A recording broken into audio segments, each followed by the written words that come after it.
my friends of Texas, I have come here today to bear the tribute of the nation to you on your 100th birthday, for you are 100 years young. And what a birthday party. A huge $25 million exposition in Dallas with all Texas playing host.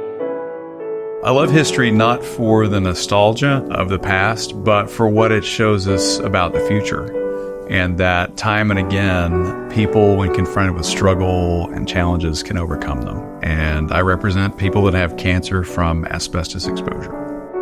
The asbestos tragedy is a historic event.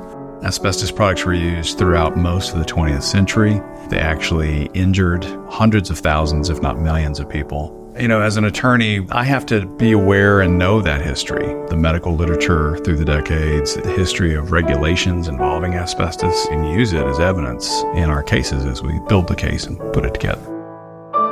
I think typically people may find history boring because they maybe didn't have a great teacher. If you care about something, then you care about history.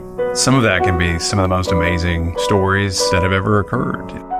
We own our own building, and it was the home for many decades of Adelpha Callejo, the first female Hispanic lawyer in Dallas. And so I remember growing up here in Dallas. I saw her on the news. She was a civil rights figure. And so when we purchased the building, I volunteered or agreed that I would have her name on the building. And so the building still has her name on it.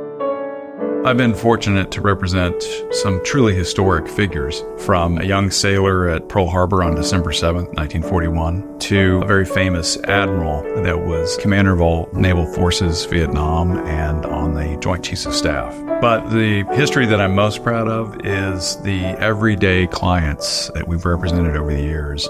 And these people helped build America, from pipe fitters to millwrights to oil field workers. That's a true honor to represent those people.